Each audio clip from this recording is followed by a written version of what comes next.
Hi, welcome to Sustain Talks. Today I'm joined by James Murray. James is the founding editor of Business Green, which launched in October 2007. James is one of the UK's leading commentators on the low carbon economy, reporting daily on a wide range of green business issues. James, thanks for joining me today. I'm so looking forward to hearing your views. It's good to have you here. Thanks, Sam. Much appreciated. Looking forward to it. Good, good. So, over 16 years of dedicated experience in environmental journalism, you must have seen things change over the years. But let's start with a bit about your journey and also why you think there's been such an evolution in sustainability over the last 3 years.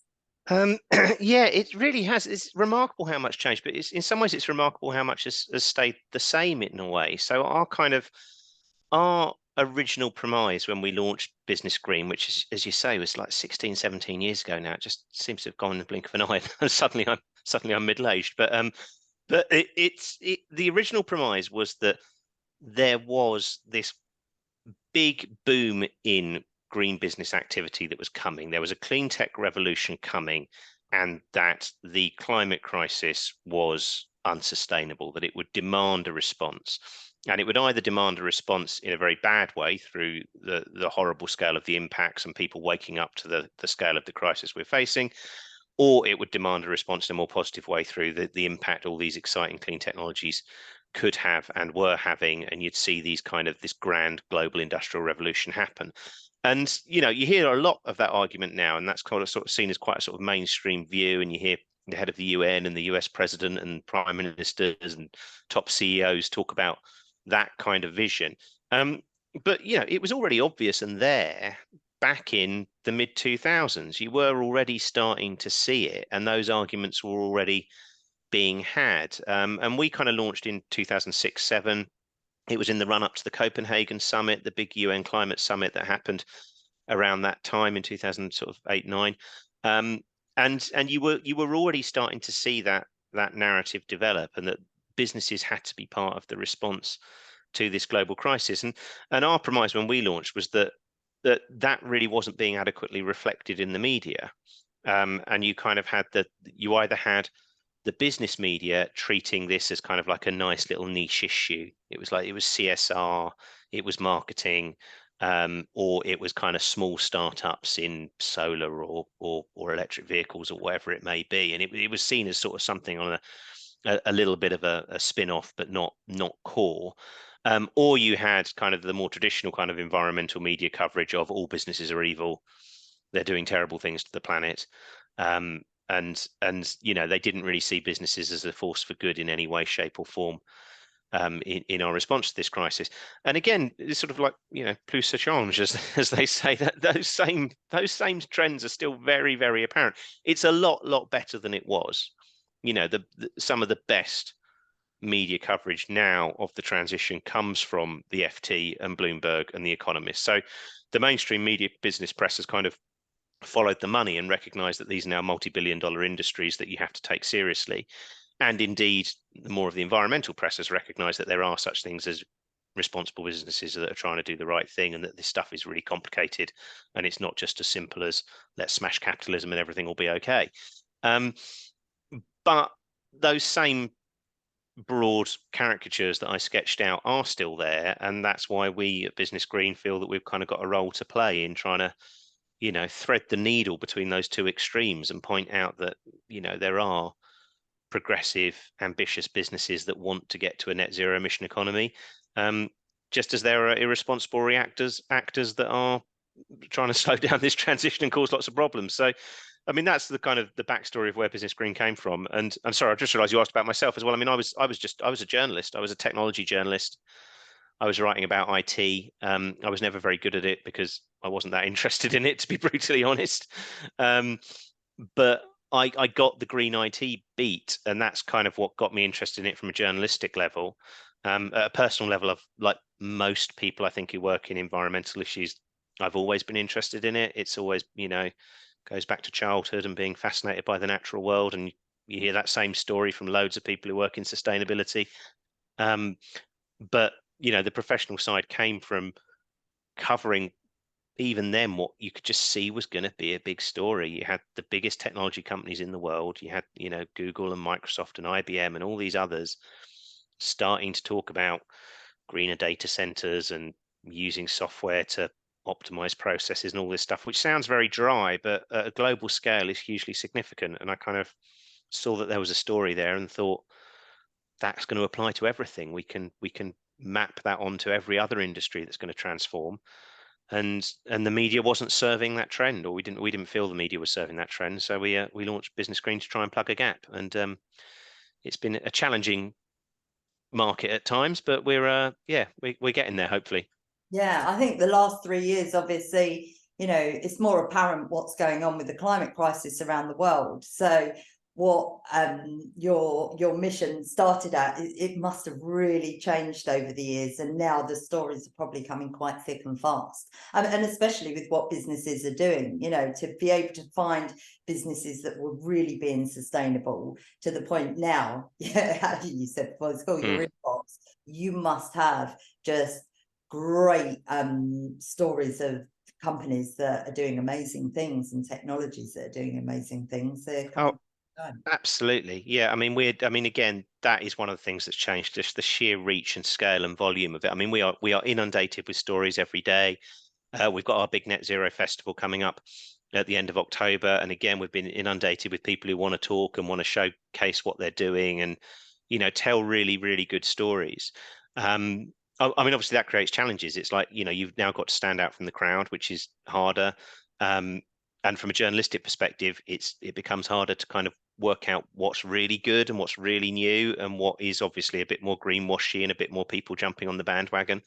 But it's better than the alternative. I mean, there were years when it did feel a bit quieter, although to be honest, never that quiet. This stuff, even when it wasn't getting mainstream attention, the groundwork was being laid, and we were investment. If you actually look at sort of the investment curves through that period, and you've had like the 2008 financial crash. I mean, the UK, we had Brexit and kind of the political chaos that came with that, and then we've had COVID. So there's been blips along the way, but if you actually look at the investment curves in all kinds of clean technologies, they really have just ticked upwards and upwards and upwards, occasionally plateaued, very rarely come down in any substantial way. And they are now sort of motoring towards, we ran a story this week about, they reckon the green bond market will be worth $1 trillion this year or close to. So it's, this idea that it's kind of, it was ever, a niche or a side story is, I think, more media perception than the actual truth of it. Yeah, and those trends and innovations, they have really, really changed. Are there some recently that have stood out to you that have been outstanding of where we're going, taking the money aside, but what actually industries and what technologies have you seen that have blown you away recently? I mean, there's so many because the breadth is remarkable. I think there's three things that have really changed quite really rapidly in the last few years. One is the renewables boom. So the cost reduction on solar and wind in particular, that you've now got to a level where I think there was a recent study saying that in the EU, we were getting the EU as a whole has got more power in the first half of this year from renewables, from wind and solar than it got from gas and coal.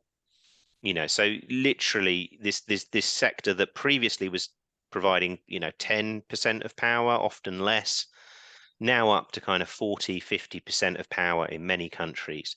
And that's completely transformed the energy system. Not many people have noticed it because the lights haven't gone out. There's been no real reason to notice it. Also, energy bills haven't gone up massively. It's been managed remarkably well, and it's been enabled by a reduction in the cost of these technologies that I think many people weren't expecting to happen quite so quickly. And that's been transformative.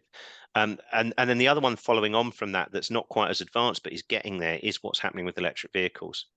And again, you had years and years of people saying this will be a slow transition, it will take time, it involves huge amounts of investment to shift over. You've got to deal with the electric vehicle infrastructure, all these concerns that were completely true and are still true. But the scale of the demand for these technologies has risen so rapidly that we're on these kind of exponential growth curves where they have now become almost completely normalized. And you can just see that when you walk around, you just see the numbers of electric vehicles. I mean, when we started, we used to write about that little Gee Whiz thing. I don't know if anyone remembers that electric vehicle that looked like it was, just this horrible little car that looked completely unsafe. It actually, was, I'm sure it wasn't, but it just was ridiculous. It was kind of indicative of how the idea that if you were going to go for a greener lifestyle, you had to get something worse. And that's just completely changed now. As I say, the electric vehicles are ubiquitous, and they are on track to utterly take over the automotive market. I mean, all of the big auto brands are stating clearly that they will have fully electric fleets, whether it's 2030 or 2035, in relatively short time span, that will happen. So that, I mean, that's been huge, and I think that's huge for business because you're going to see these fleets electrify because you can cut down your fuel bills, cut down your maintenance bills, and often with fleets you don't have the charging problem because you know exactly where the vehicle's going to go, you know where it's going to come back to at the end of the night or the end of the day, and you can put in the charging infrastructure there, and over time that will save you money. So it becomes almost a no-brainer for businesses, and that's exactly what we're seeing happen. And then the final one that I'm really excited about is a bit more controversial, is the emergence of carbon removals technologies. And still very, very early days, but if we're going to get to net zero, virtually every model suggests we need some degree of carbon removals. We need mechanisms for getting carbon dioxide out of the atmosphere and stored safely somewhere. And you can do that with nature, or you can do that with these new emerging technologies. And we're right at the start of that. That industry is where electric vehicles were 20 years ago. That's where renewables were 30 years ago. But it's hugely exciting space, and I think it's going to become hugely important over the next 20, 30 years. And if you ask that classic question of like, what would you tell an ambitious graduate to get into now as an industry, I think that would be one to everyone, you'd be advised to consider, because it's going to be hugely important, controversial in places, but there's no way it's not going to grow. Yeah, I mean, nature-based solutions, I think, is so important to the world, and even the things that they're doing with algae and everything to do with nature and biodiversity. CCS, I'm not too sure of. Do you believe in CCS then? Do you think some of the things that I've read have said that it's not delivering? No, it works. I mean, it technically works. There are plants all around the world that have proven that you can do it. The challenge, well, there's two challenges with it. One is the economics. Is it still very, very expensive? So it's kind of, as an industry, it has to bring the costs down or show that it can bring the costs down. And the other is the issue that, it's been developed and used by the oil and gas industry to justify continued investment in oil and gas production, which is inherently problematic. But there are industrial processes that it's hard to envisage how you decarbonize them without a degree of CCS. So if we want to get to net zero and we want full decarbonisation, we're going to need CCS or something like it. And then the other one I'm interested in is sort of engineered carbon removals, which isn't quite the same as CCS, but the idea of using technology to suck emissions out of the atmosphere.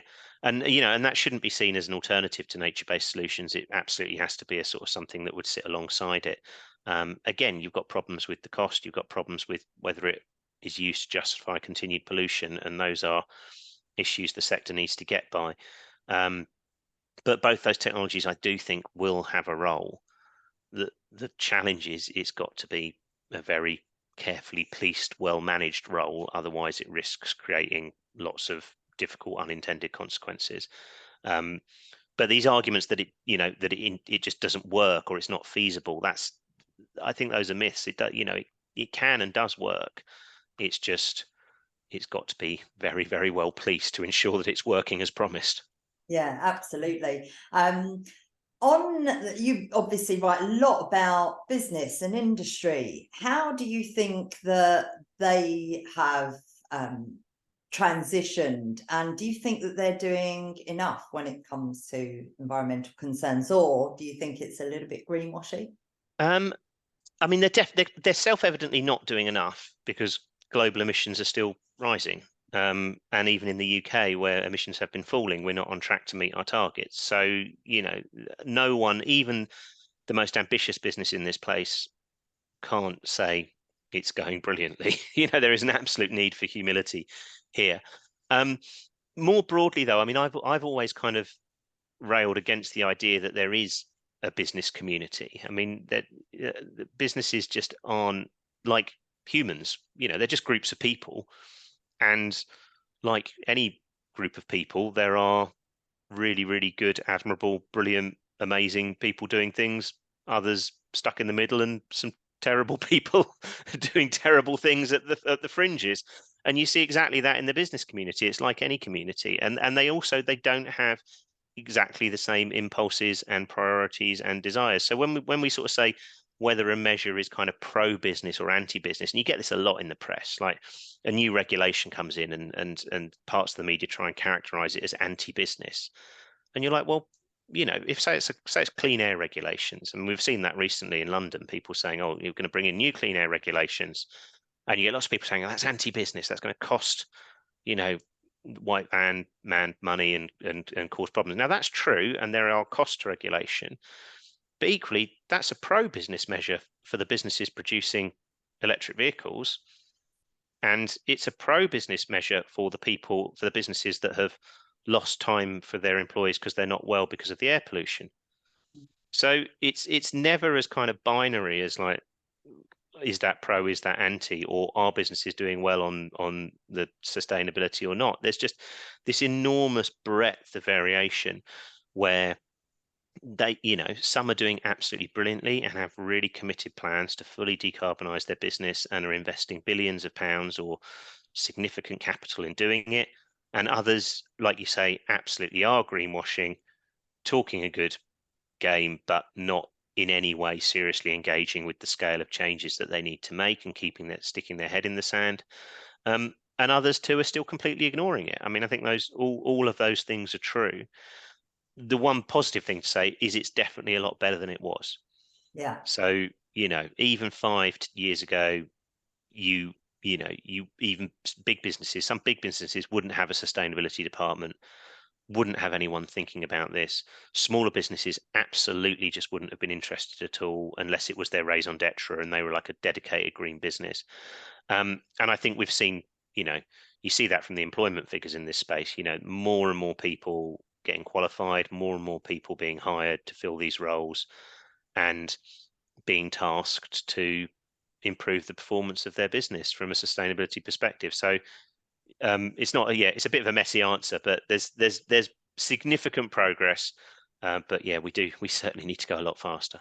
Yeah. Any standout businesses that you've seen over the last month or so that are really going above and beyond? I mean, there's so many. We're actually doing a report for our Net Zero Festival called Net Zero Pioneers, where we're looking at sort of 50 businesses from across all different parts of the economy that we regard as pioneers in this space. And quite frankly, we could have written about hundreds. I mean, every year we have a big UK Green Business Awards that we host, and again, we get like 300, 400 entries, and the quality of them is absolutely staggering. There's so many great businesses doing really inspirational stuff.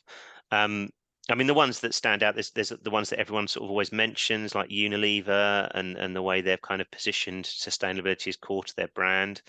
I'm really impressed with the two kind of big disruptors in the energy space, like Octopus and Ovo. Yeah. And who, are mainstream businesses, mainstream energy suppliers, but who are really rapidly transforming what they do and introducing new services and harnessing new technologies to transform that market in a meaningful way. And arguably, they're following the footsteps of the likes of Ecotricity and Good Energy and others who also have done fantastically well in sort of transforming that market, proving that green energy can work in that market. But I think the scale that those challenger brands bring, the fact that they're now two of the big six energy companies and are, offering smart grid services, solar, electric vehicles, the whole sort of gamut, I think, is really interesting and transformational. And then, I mean, you got the list goes on and on. I always think Triodos is a fascinating brand in the finance space. Again, proving that kind of green and sustainable credentials can work in a market that traditionally maybe hasn't thought about that space nearly enough. Yeah, you could go on and on with there's so many great examples across the piece.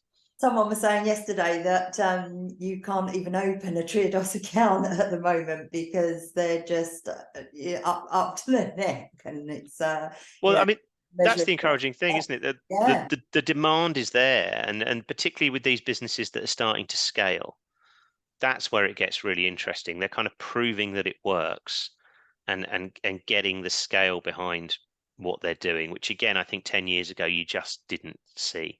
yeah, yeah. And you mentioned before regulations, and I think that for people that are in the sustainability sector, it's really hard even for them to get their head around it, because these regulations are just constantly changing. Do you think that it's making it harder for businesses because they're changing, or how do you think that businesses can approach all the regulations? Do they, I mean, certain regulations they obviously need to, but you know.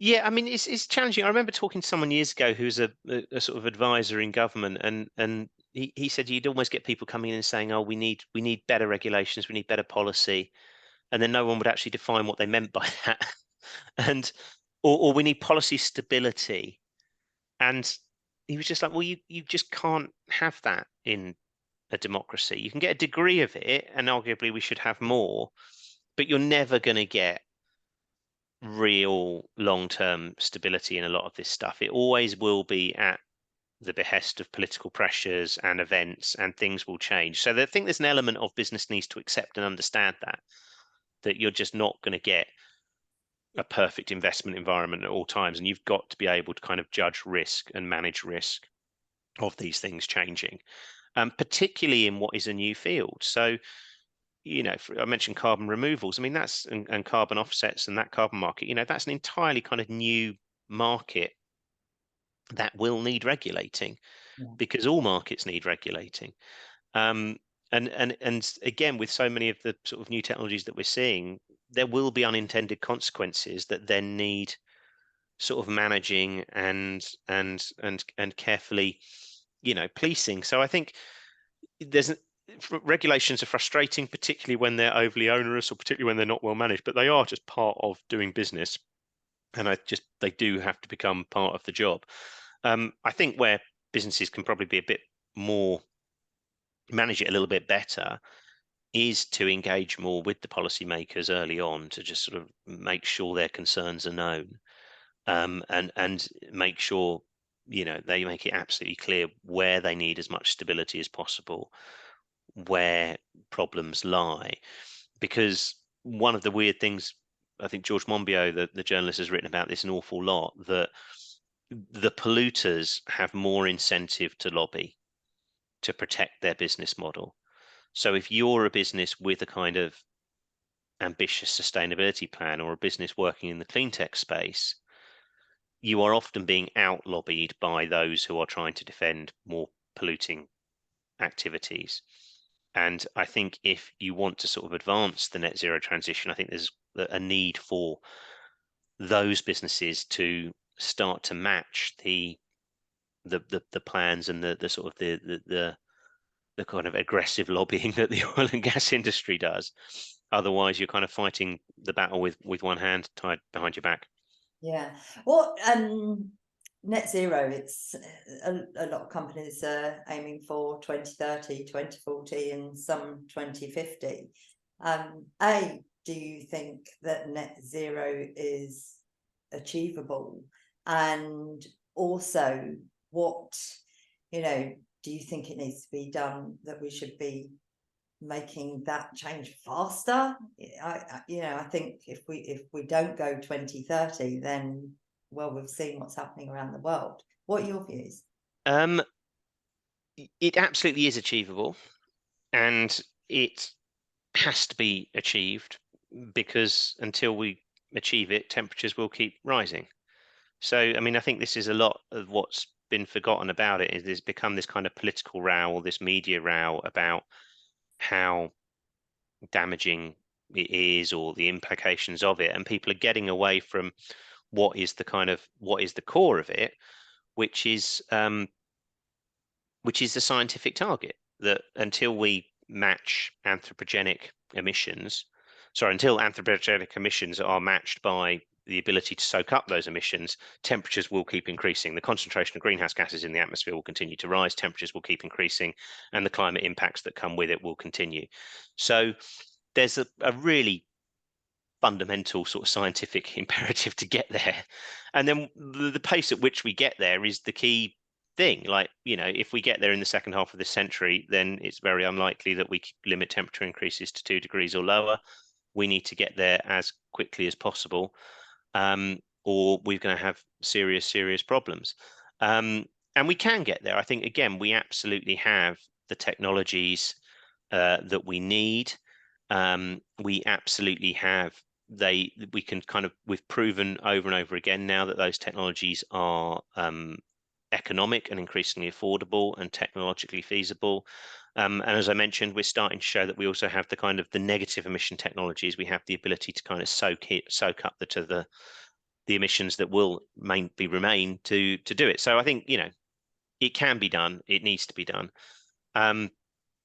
Whether we can do it fast enough is obviously the big question. And of course, I think anyone who tells you with absolute confidence one way or the other is lying.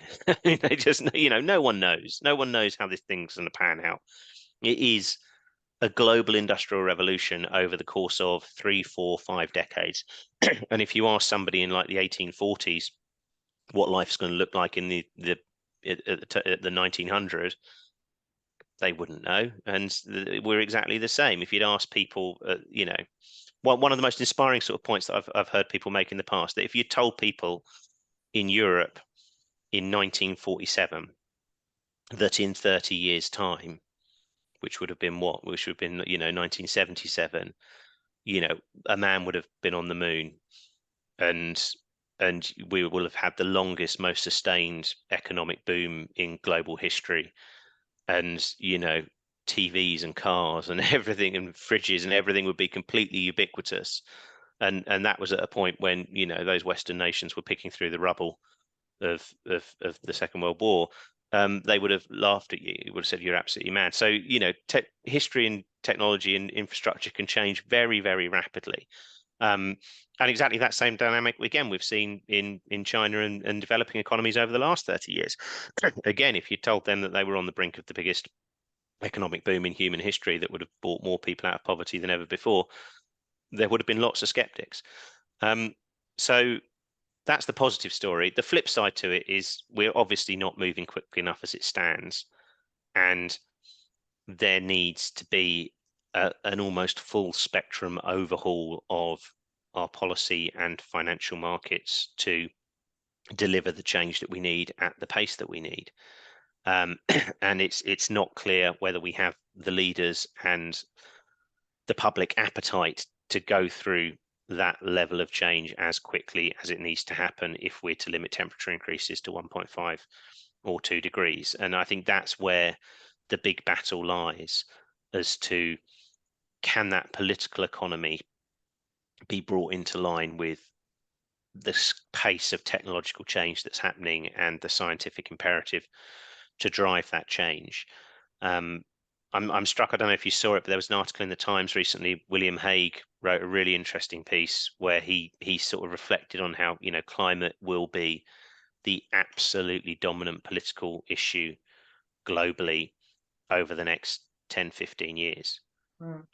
Because we're so evidently reaching the point where all these technologies and changes are starting to impact people, both in terms of the weather and the physical impacts and the inflation that we're seeing because of that, and because the type of car they drive, the type of technology they use to heat their home, maybe even the type of food they eat, all those things are going to start to change, and change at that pace and scale inevitably brings degrees of resistance and disruption, as well as excitement and economic opportunity. And how politicians manage that and business leaders manage that is the defining story of the age. Yeah. And it's hard to contest that analysis. I find it strange that it's not more widely accepted that it's just a truism. Yeah, but that's the bit that shocks me, the urgency of it. People like us that talk about this every day, we can clearly see the urgency, but the politicians just don't seem to be. So is it that actually it's down to business because they can see it, and not only can they see it because of what's going on in the world, but also because of the business opportunity? You mentioned before the trillions that is going to be involved in this industry, and that's I often speak about that it is a business opportunity, and that's okay because it's going to be better for the world.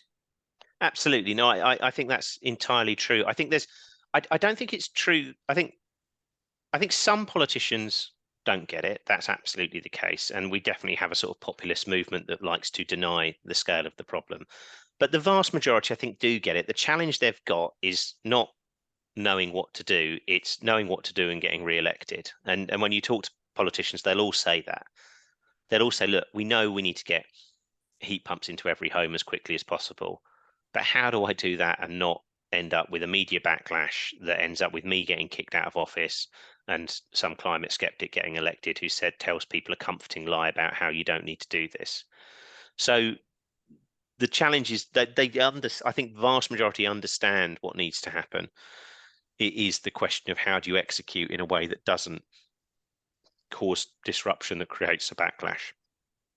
And that's difficult. And the other problem that they have is there's always you almost get that kind of between business and the public and government, you almost get that kind of Reservoir Dogs style standoff where everyone's going, well, you've got the power, but I can't do it because of the other person. So sort of businesses will say to government, well, you need to provide me with the policy. And the government will turn around and say, well, we would, but the public won't buy it. And the public turns around and says, well, we want to go green, but the businesses aren't providing the services. And everyone's trying to blame each other. And the power doesn't seem to lie anywhere. It's everyone saying, oh, well, you've actually got the power, you've got the power, you've got the power. And no one actually has the sort of wherewithal to break that dynamic. But then the people who are most likely to break that standoff is business, because it's business that has the greater flexibility to make longer term decisions that politicians struggle with.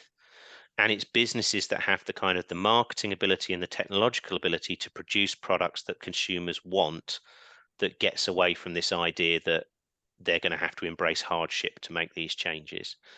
So business absolutely is core. And yes, politicians and the public could make it easier for them by being a bit more rational and being a bit more long term. But they're the ones that can innovate their way out of this, that can break that deadlock and drive the progress. And that's what we've seen. We've seen that with electric vehicles. We've seen it with renewables. We're starting to see it with green heating technologies and other areas. They are demonstrating time and time again that there are cleaner alternatives that are better. Alternative proteins is another one. I should have mentioned before. I think that's an absolutely fascinating field. So you're seeing this transformation happening, and I do think the business needs to just sort of continue to push that as hard as physically possible, and not sit back and go, oh, well, the consumer won't let me or the government won't let me. Because if you do that, that's just a recipe for disaster. That just creates the stasis that means we will be locked into 3-4 degrees of warming and all the horrors that come with that. Yeah, you see the rise of B Corps. They just announced 1,500 B Corps in the UK this week. I think that the people do want to buy more sustainability, and businesses are recognizing it. Put the television on, and every single advert they're talking about their social value or their sustainability journey, and what they're doing. But where do you think the challenge lies for businesses at the moment?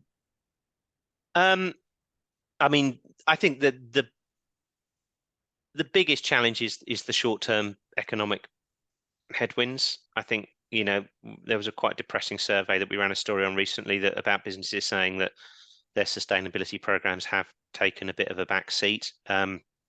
Obviously, that's not true of all businesses by any stretch of the imagination, but when you've got economic headwinds, when you've got an inflationary environment, it is harder to prioritize something that by definition is going to pay back in the longer term. And I think that is a challenge. And I think, one of the many tragedies of the last or decade really of sluggish economic growth in the UK is that it has undermined the bandwidth that we have to drive forward the sustainability changes that we need to make. So I think that's a big problem. And also, the policy environment still isn't fit for purpose in a lot of these areas. There isn't, if you look at, you mentioned CCS earlier, there are big ambitious plans to build more CCS plants and hydrogen facilities in the UK that would help decarbonise industrial processes in many of the industrial hubs of the UK.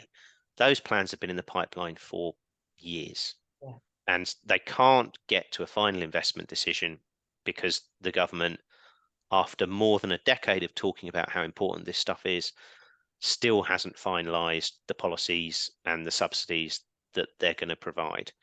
Meanwhile, the US and the EU have just got on and done it and are getting shovels in the ground to build new hydrogen and CCS plants that will help decarbonise their heavy industry. So that political disruption that we've had so notably over the last 7 or 8 years, arguably the last 13 years, has really kind of undermined the business's ability to execute at the level that they'd like. It's important not to overstate it. There's still, as we mentioned, lots of great businesses doing really good things, but we could have gone further faster with a kind of more stable, ambitious policy environment. Yeah, absolutely. I want to talk a bit about the Net Zero Festival. Absolutely stellar lineup. Really excited about being involved with it. And tell us a bit about it. Who's there? Who can you not wait to hear from? Yeah, I mean, we're really looking forward to it. So basically, we founded it about 4 years ago now. I had to do the first 2 virtually because of COVID, which was an experience. We turned ourselves into broadcasters for 2 days. And then last year had our first in-person one, and this year we're going bigger again. I think we've got best part of 3,000 people registered and coming. A little bit worried about where we're going to put them all, but it should be a fun day. We've got some great exhibitors. And as you said, we've got a really, really strong lineup of brilliant speakers.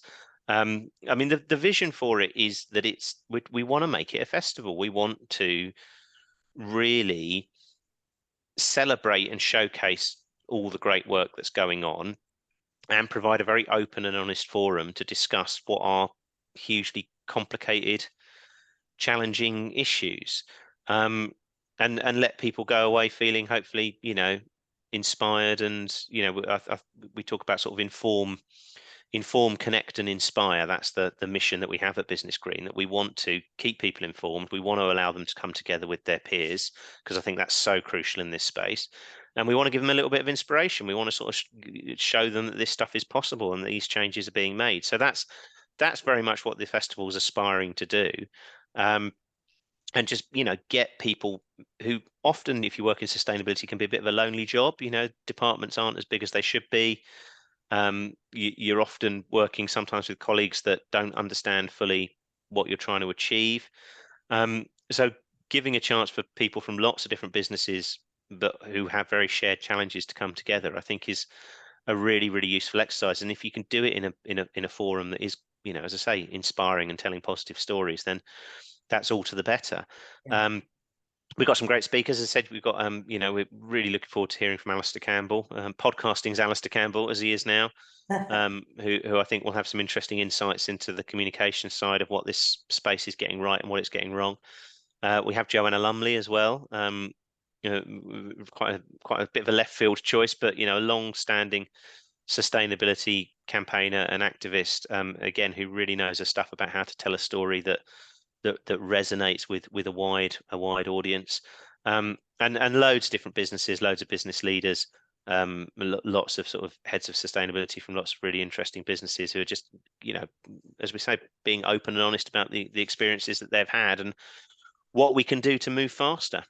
Yeah, I can't wait for it. It's the 31st of October to the 1st. Yeah, so it's easy to remember. It's Halloween, so it's the 31st of October and the 1st of November at the Business Design Centre in Islington. And as I said, we're going to be having, you know, I think we've got about 4 different streams of content.